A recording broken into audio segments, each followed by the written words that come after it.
আজকের দিনটি এখান থেকে শুরু করলাম। আবহাওয়াটা খুব একটা ভালো তা বলবো না, গুড়ি গুড়ি বৃষ্টি পড়তেছে। আর সকাল থেকে আসলে খুব বৃষ্টি ছিল, কিন্তু এখন মোটামুটি গুড়ি গুড়ি বৃষ্টি পড়তেছে, একটু সূর্যের ইয়েটাও পাচ্ছি।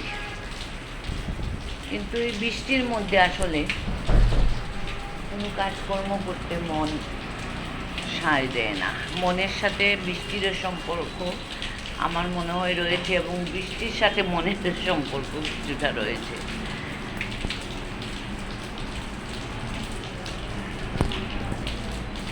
এদিকে আমি ঘুম থেকে উঠে চা খেয়ে নিয়েছি, ঘর দরজা সব খুলে রেখে দিয়েছি। আর এই দেখেন,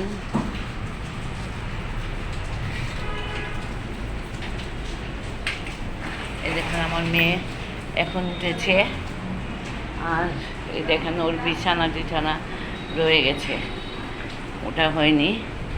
এখন আমি সকালের টিফিনটা, আজকে সকাল উঠে গেছি, এখন টিফিনটা আমি একটু করে নিব।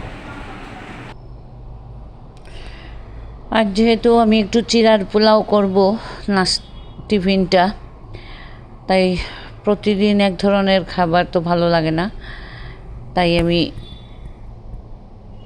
এখন গাজর, আলু, পেঁয়াজ, কাজু বাদাম একটু গরম জল দিয়ে ভিজিয়ে রেখেছি, এগুলা কেটে নিচ্ছি। কারণ শুধু আর কিশমিশটা আমার খুব পছন্দ, আমার ভালো লাগে, কিন্তু আমার পতিদেবতার উনি আবার মিষ্টি জাতীয়, তো তাই উনার পছন্দ নয়, তাই আমি দেব না এটা। কারণ উনি যখন খেতে পারবেন না এটা দিয়ে, দুজন মানুষই, আর এর মধ্যে ইয়ে করে লাভ নেই। আমি এত ভাত খাবে, এই হলো এটা। এখন আমি একটু প্রেসার কুকারে জল নিয়ে নিচ্ছি, নিয়ে গাজর, আলু এগুলো একটু প্রেসার কুকারে সিটি দিয়ে দিব, দুটোই। কারণ হলো একটু তাড়াতাড়ির ব্যাপার আছে। আর এদিকে দেখেন আমার চোখ মুখ কী হারে ফুলতেছে, এটা আমি বুঝতে পারতেছি না। আমার আসলে প্রচণ্ড মাথার যন্ত্রণা। আমি আবার আমার ঠিকা মাসি ওকে বলতেছি যে ওরও মাথার যন্ত্রণা, গায়ে ব্যথা। এই দেখেন গাজর আর আলু আমি ইয়ে করে নিয়েছি, বসিয়ে দিয়েছি, দুটো সিটি দিলেই হবে, বেশি লাগবে না। তাই মাসিকে বলতেছি, হেল্পিং ম্যানকে বলতেছি যে মাসি, তুমি তো মনে হয় আবার করোনা নিয়ে আসছো, ওরও হাতে পায়ে ব্যথা।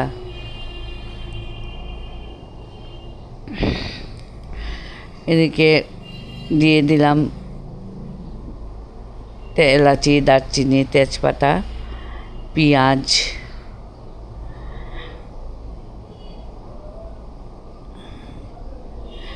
তারপরে ডিম একটা দিয়ে দিলাম ফেটিয়ে,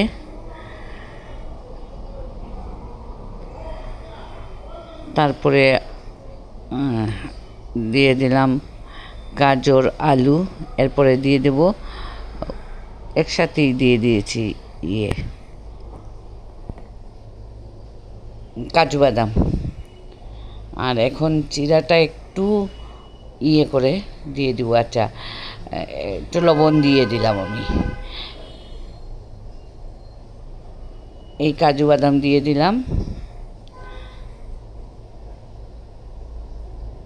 আর চিড়াটা একটু করে জল ঝরিয়ে রেখেছি, এখন দিয়ে দিলাম চিড়া।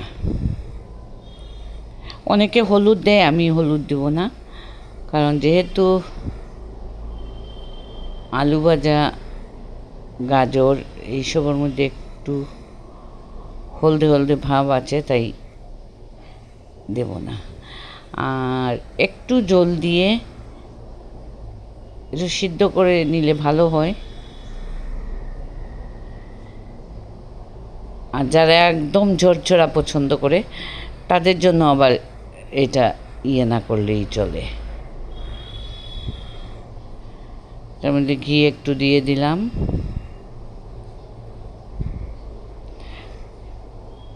আর খুব বেশি ঝাল ভালো লাগলে গোলমরিচের গুঁড়ো দিয়ে দিতে পারেন। আমি শুকনো লঙ্কা কুচি কুচি করে দিয়ে দিয়েছি, তাই আমি আর গোলমরিচের গুঁড়ো দেইনি। আর একটু চিনি দিয়ে দেব, দিয়ে আমি একটু চিনি দিয়ে দিলাম। নামিয়ে নিব এখন, আমার মোটামুটি হয়ে গেছে। এইগুলো আসলে করতে অনেক মানে সময় সাপেক্ষর ব্যাপার।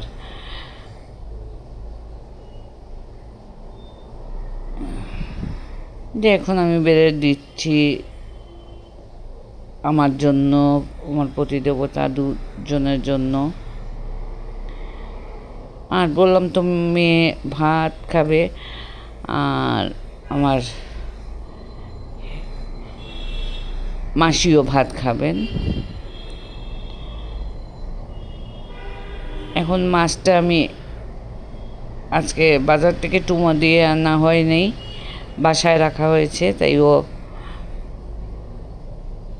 3টে করে দিয়ে দিয়েছে। আর আমিও বলেছি টুমো না দেওয়ার জন্য, কারণ বড় বড় মাছ আমাদের খেতে ভালো লাগে না।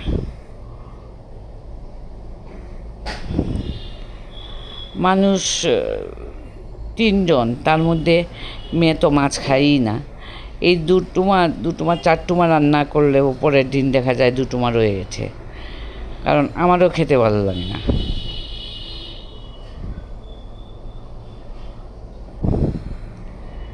তো ওই জন্য মাছটারে আমি একটু ছোট করেই টুমা দিয়ে দিচ্ছি।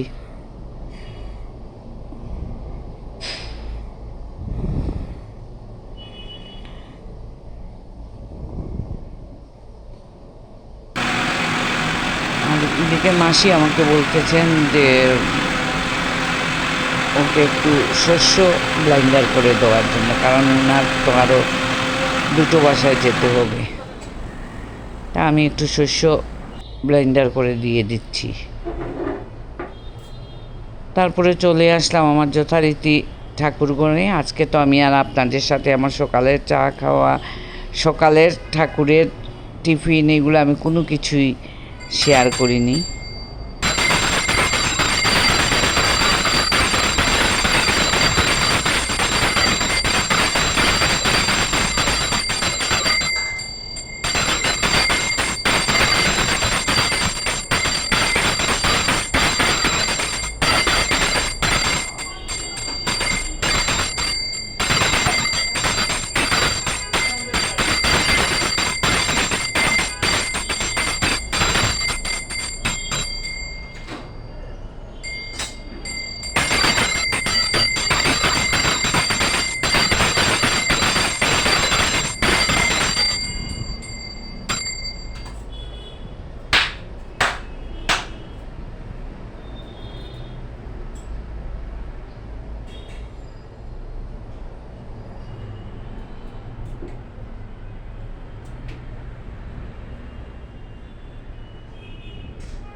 এখন আমি ঠাকুর দিয়ে নিজের চুল, আচ্ছা আমার চুল তো কোনো দিন এরকম কুকড়ানো ছিল না, আমার চুলটা ছিল পুরো স্ট্রেট। কিন্তু ইদানিং কালে এই যে কেমোর ঔষধ খাওয়ার পর থেকে আমার মনে হচ্ছে চুলটা আমার কুকড়ানো হয়ে যাচ্ছে। তাই চুল আঁচড়িয়ে সিঁদুরের ফোঁটা দিয়ে এরপরে আমি আর কোনো করি নাই, শুধু দুপুরের ভাত খাওয়াটাই আপনাদের সাথে শেয়ার করলাম, কারণ ওইটা তো আপনাদের সাথে শেয়ার করা হয় নাই। আজকের মতো আমি খাওয়া দাওয়া করে এখন ব্লগটা শেষ করতে আসছি। যেহেতু আমি কোনো দিনই আমার খাওয়া দাওয়া এগুলা খুব কমই দেখাই, কোনো দিন না, খুব কমই দেখাই, তাই আজকে আমি দেখালাম আপনাদেরকে।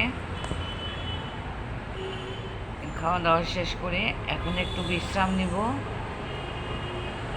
আর সন্ধ্যা বিকেলবেলা হয়ে যাবে তো বিশ্রামটা নিয়ে নিব। এরপরে সন্ধ্যার সময় মেয়ে ঠাকুর দিবে, আর আমি সন্ধ্যার পরে যদি কোনো কাজ থাকে তাহলে করি, আর নতুবা সেলাই টেলাই মাঝে মধ্যে এগুলা করি।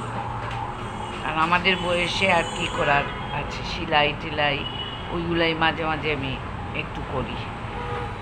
আজকে মতো এখানেই আমি ব্লগ শেষ করলাম। আপনাদের যদি ভালো লাগে তাহলে একটা লাইক কমেন্ট সাবস্ক্রাইব করবেন। আর লাইক কমেন্ট সাবস্ক্রাইব করতে তো কোনো টাকা পয়সা কোনো কিছুই খরচ করতে হয় না। এখানেই শেষ করলাম।